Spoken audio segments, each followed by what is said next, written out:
Hello everyone, today I'll show you how to hide column lines in Google Docs. Open your Docs file. Now I'll remove or hide this column line.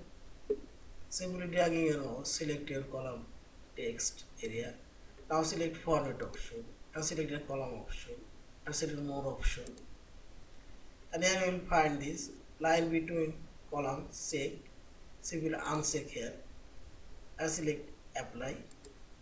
And see this column line already removed. Also remove this column line. Select format option, columns, more option. As you select uncheck apply and see this. Also remove this text, format, columns and uncheck apply. Yeah. In this way you can remove all of this column line. Yeah. Thank you for watching. Please subscribe, like, share and comments.